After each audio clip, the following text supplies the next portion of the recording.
Bonjour, j'espère que vous allez bien. On se retrouve donc dans une vidéo entre guillemets recette. Je vais vous montrer un petit peu les repas que je fais sur la semaine. Donc voilà, ce jour-là c'était du poulet, des pilons de poulet que je vais cuire à l'air fryer. Donc je les arrose un petit peu de farine parce que j'ai pas de chapelure. Ensuite, je vais mettre du poivre. Et puis les épices habituelles qu'on met sur le poulet. Voilà, vous voyez, du sel. Et je pense que j'ai mis du paprika.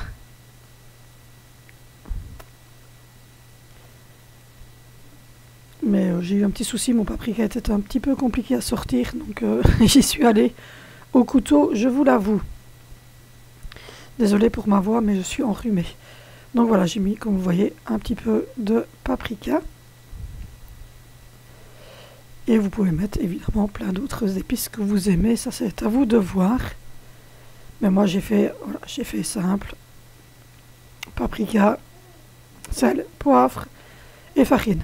Donc voilà, je vais tout mettre dans le petit bac du air fryer. C'est un air fryer de chez Domo. C'est la plus grosse capacité qu'il y a. Donc c'est un XXL familial. Ensuite, je vais couper un petit oignon parce que je vais faire pommes de terre, carottes et donc du coup dedans, j'ai mis des oignons, mais j'ai également, comme vous voyez, coupé des oignons pour mettre dans le poulet, pour que le poulet ait le goût d'oignon un petit peu rôti comme ça. Voilà, et je vais mettre également des oignons à revenir dans la cookéo avec un peu d'huile d'olive. Mais je les coupe, vous voyez, assez grossièrement parce qu'ils vont fondre et que c'est pour donner vraiment un bon goût aux pommes de terre et aux carottes également.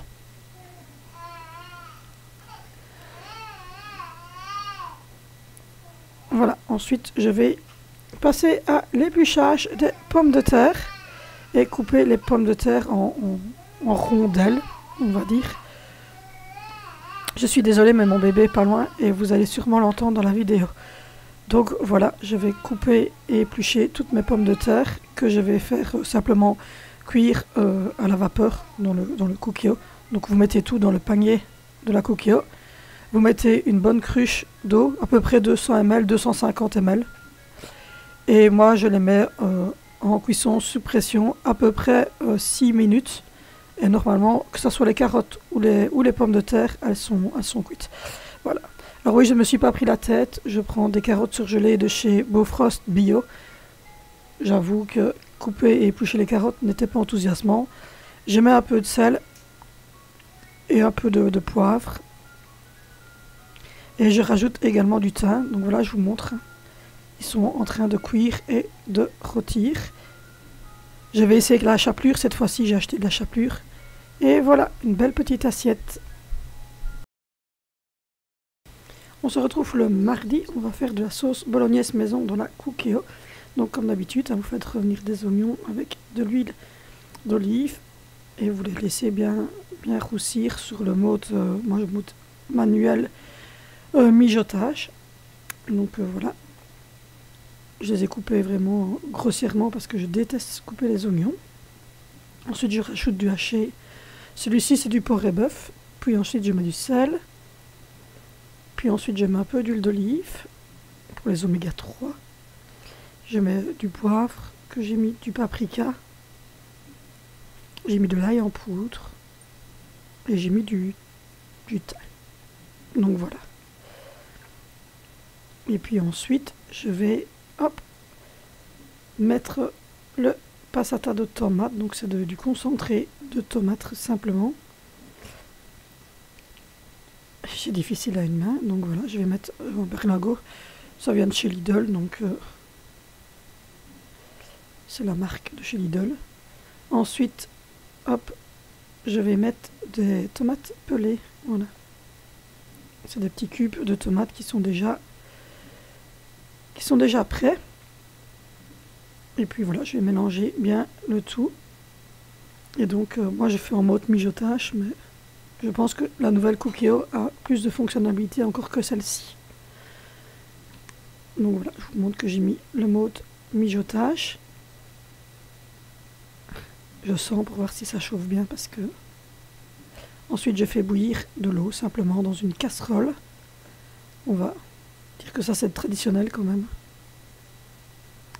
Et puis voilà, je vais revenir ici et je vais mettre une grosse cuillère de crème fraîche épaisse dans la sauce. Je tiens à préciser aussi que je ne l'ai peut-être pas montré à la caméra, mais j'ai mis une pincée de sucre fin pour éviter de l'acidité.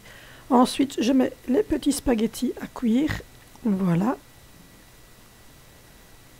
Ensuite, vous voyez, je reviens sur la sauce pour vous montrer qu'elle est prête et que... Ensuite, je vais mettre les pâtes. Voilà. Et je vous montre l'assiette finalisée. C'était notre repas du mardi et c'était excellent. Ensuite, nous sommes mercredi et je vais faire des flammekuche. Je l'ai fait au jambon, donc les fans de flammekuche ne viennent pas me dire « Ouais, c'est du lardon ». Je le sais, mais les enfants n'aiment pas.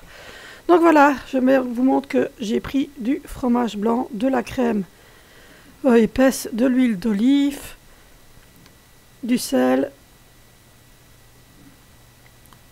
du paprika, du poivre, de la noix de muscade, des oignons, des petits morceaux de jambon et des pâtes brisées et non feuilletées parce que les feuilletées gonflent et que ça n'aurait aucun intérêt. Voilà pour ce qui est des ingrédients.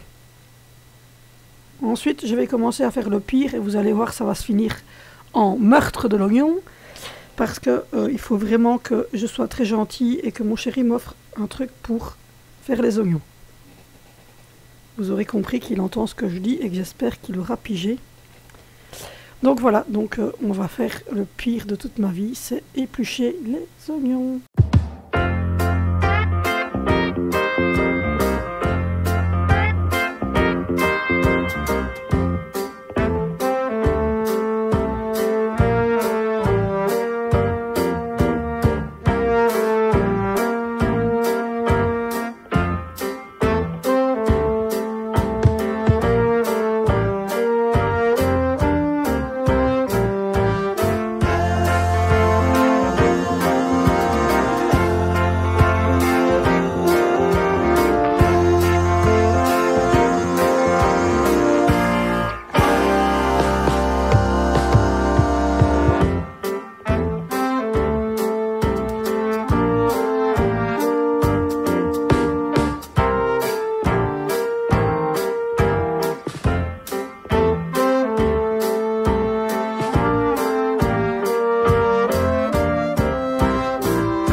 Ensuite, c'est Vinicius qui prend la relève et vous voyez que il va passer ses nerfs sur le pauvre oignon qui n'avait rien fait du tout et qui va me dire que c'est horrible. On était tous les deux en pleurs en fait et Angie nous a demandé ce qu'on avait parce qu'on était tous les deux en train de pleurer. Mais donc voilà, on va continuer les oignons.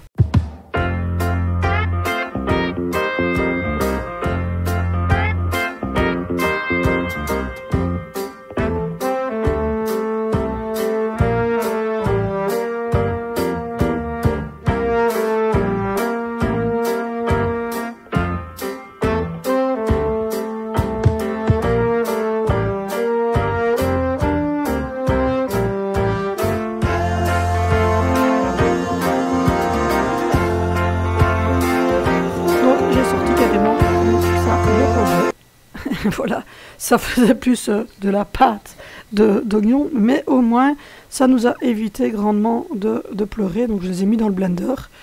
Ça a fait une espèce de pâte d'oignon que j'ai mélangé du coup dans la crème et le fromage blanc. Et j'avais parsemé quand même de quelques gros morceaux d'oignon. Donc au final, il y avait quand même le goût d'oignon était là et il y avait des morceaux d'oignon, mais il va vraiment falloir que mon chéri m'offre une mandoline pour les oignons.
voilà, et vous voyez, je finis par faire quelques gros morceaux. Donc on va passer au montage.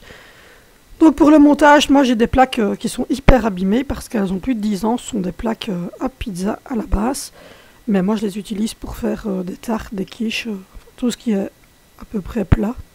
Ça fonctionne assez bien. Mais il faudrait que peut-être je trouve autre chose. Mais en tout cas pour les flammes cuches, je trouvais que c'était pas mal. Mais je n'en ai que 2 et il m'en fallait 3. Donc la troisième flamme cuche, je l'ai fait dans un moule à tarte. C'était pas mal non plus. Donc voilà, je vais mettre simplement les tartes. Donc j'ai pris des pâtes, je le répète, brisées parce que les pâtes feuilletées gonflent et que donc ici notre but n'était pas d'avoir une pizza gonflée, mais bien d'avoir une pâte qui restait plate. Et donc du coup pour faire une flamme cuche, il vaut mieux prendre des brisées que des feuilletés. Et je vais chaque fois piquer un petit peu pour ne pas justement qu'elle gonfle. Et je vais faire un montage tout simple avec voilà, de la crème fraîche. Et puis après, je vais mettre du fromage blanc. Et puis après, je vais mettre la purée d'oignons, les oignons, les petits morceaux de jambon, le sel, le poivre et la noix de muscade. Je vous laisse avec les montages.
comme je vous l'ai dit, voilà la troisième, je l'ai fait, donc fromage blanc, crème fraîche épaisse, la même chose quoi, exactement.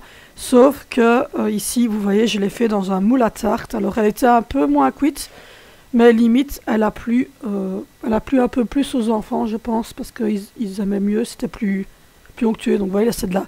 Et limite, mon ratage d'oignon était pas mal en fait, parce que cette petite purée toute fine d'oignon, assimilée avec le fromage blanc, donnait un goût d'oignon sans avoir le croquant des oignons. Donc je pense que c'est ce qui a plu aussi beaucoup aux enfants.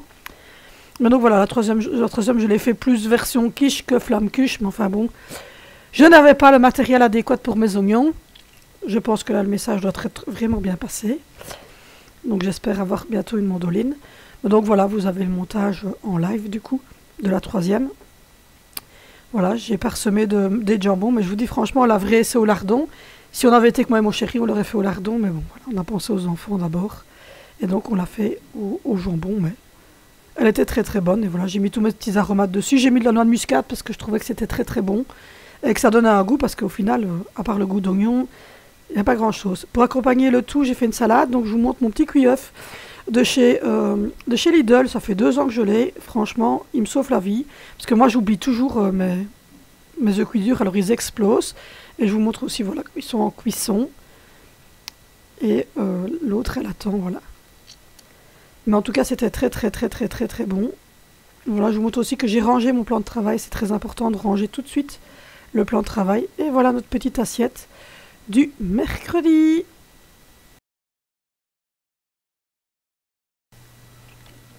Ensuite, nous sommes jeudi. Jeudi, c'était très très simple. C'était des chipolatas que j'ai fait cuire dans un poêle grill. Donc tout simple. C'est une poêle que j'ai achetée sur Amazon. Il faudrait que je regarde pour me créer le fameux compte Amazon avec vos liens, mais je ne sais pas comment ça fonctionne.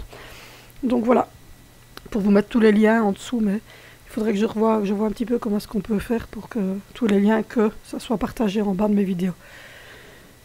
Donc du coup, j'ai acheté cette poêle, comme je vous le disais, sur Amazon. Elle remplace mon grille-viande qui a rendu l'âme de chez Action.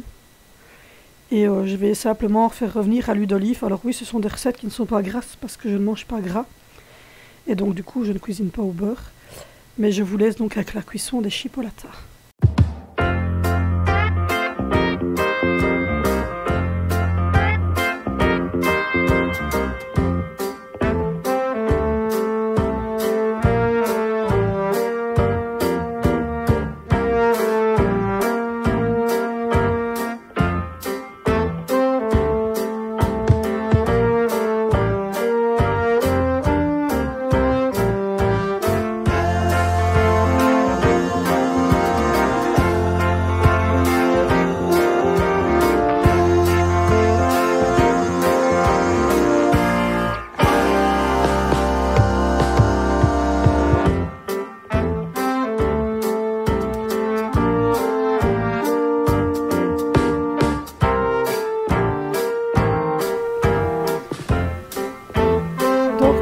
Ensuite, je vais mettre sel, poivre et un peu d'herbe de Provence parce qu'on adore l'herbe de Provence. Et je vais refermer le couvercle et laisser mijoter pendant au moins 10 minutes, un quart d'heure pour qu'elles soient bien grillées. Et elles étaient même un peu trop grillées. Donc voilà, n'hésitez pas à me retrouver d'ailleurs sur Instagram et sur Facebook. Je publie énormément, voilà, ça va se noter ici au-dessus. Et je compte faire plus encore sur eux. Donc voilà. Et c'est une cuisson toute simple, voilà. Cette poêle est juste fantastique, je vous jure, je vais regarder, essayer de vous mettre tous les liens de l'Insta. Et puis j'avais fait ça avec des petites croquettes de viande, des petites croquettes de légumes, excusez-moi, que j'avais pris, voilà, à l'air fryer. C'était hyper bon. Et on se retrouve le vendredi. J'ai fait une simple soupe parce que j'étais malade, j'étais très enrhumée. Vous aurez dû le voir sur le vlog. Donc franchement, je n'ai pas filmé le bol de soupe à la fin. Je vous filme juste, voilà, ici la recette pour faire de la soupe au coquillard. Mais je n'ai évidemment pas filmé le bol de soupe que nous avons accompagné avec une baguette et du fromage et du jambon. Donc voilà, donc là je galère un petit peu. J'avais prévu faire butternut potiron et au final les enfants m'ont dit non, potiron tout seul. Et je ferai cette semaine une purée de butternut et j'essaierai de vous la filmer et de la mettre au moins dans un de mes vlogs et qui sait peut-être en story sur Instagram si j'y pense et si Alessandro est sage et qui me laisse faire la story à mon aise. Donc j'ai un peu galéré pour le potimarron. Alors je ne sais pas si vous avez déjà entendu ça, mais peut-être le mettre dans une casserole bouillante avec de l'eau bouillante. Il paraît que ça fonctionne bien, mais bon, voilà. Donc j'étais hyper enrhumée, j'ai pas voulu me prendre trop la tête. Donc je me suis simplement battue avec le potiron.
Donc voilà, donc j'ai abandonné l'idée du butternut et je me suis encore une fois, comme vous le savez, battue avec mon copain l'oignon.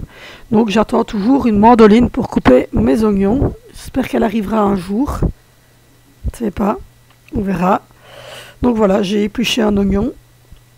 C'est la base pour la soupe, bien évidemment.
Donc voilà, et comme je trouvais qu'il n'y avait pas assez de potirons, j'ai pris un sac de petits dés de potirons.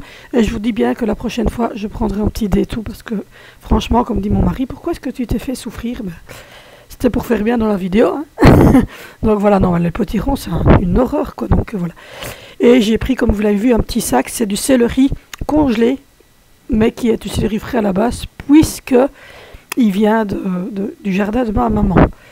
Donc voilà, j'ai simplement, comme vous le voyez, mis tout cela dans mon petit panier du Cookio. Donc ça va très très vite. Vous mettez tout dans le panier du Cookio. Un peu de surgelé, voilà. Hop, j'ai mis un peu d'ail aussi, je pense. Oui, il est là, le sac d'ail surgelé également. Un peu de céleri du jardin de ma maman, les oignons. Et hop, le tout dans le Cookio avec... j'ai mis, moi, un demi-litre d'eau. Parce que on est nombreux, donc il fallait une bonne casserole d'eau. Mais sinon, voilà, c'est à vous de voir un petit peu... Mais donc voilà, moi j'ai mis un peu d'ail surgelé comme ça. Et j'ai mis voilà le céleri qu'on avait surgelé avec ma maman. J'en mets dans beaucoup de mes soupes et de temps en temps dans mes légumes, ça dépend un petit peu. Et voilà, donc je vous avais dit que c'était une semaine vraiment où j'allais utiliser que l'air fryer et le Cookio. Il n'y a que évidemment les chipolatas que je n'ai pas su cuire à la Cookio parce que moi j'aime bien ma viande grillée, mais sinon vous pouvez. Donc voilà, comme d'habitude, le poivre, le sel, les aromates habituels, hein. Sel, poivre, de l'huile d'olive, je vous ai dit j'en mets partout pour les oméga 3, c'est juste très très bon pour la santé.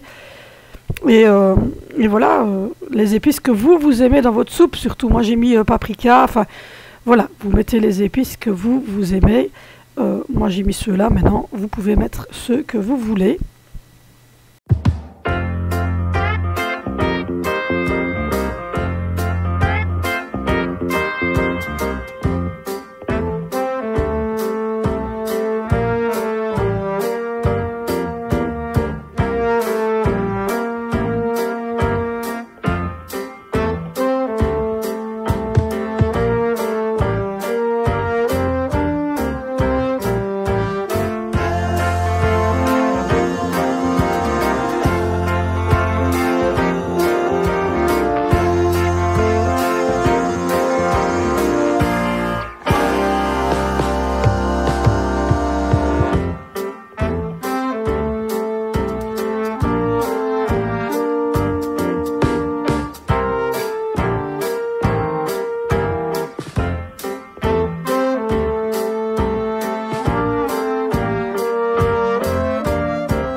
Donc voilà, j'ai mis une recette en fait de soupe brocoli, je pense, parce qu'il n'y avait pas potiron. Et là, je vais ranger tout mon matériel et nous avons accompagné cette soupe. Moi, j'ai mixé. Après, comme je vous l'ai dit, c'est chacun son désir. Vous pouvez également faire de la soupe sans la mixer ou la mixer beaucoup. Moi, mes enfants n'aiment pas les morceaux, donc j'ai mixé. Voilà, et on a accompagné ce bol de soupe avec du pain, des baguettes, du fromage Caprice des Dieux, brie et du jambon. J'espère que cette vidéo vous aura plu. Si c'est le cas, n'hésitez pas à vous abonner, à liker. Je vous fais de gros bisous et on se retrouve la semaine prochaine.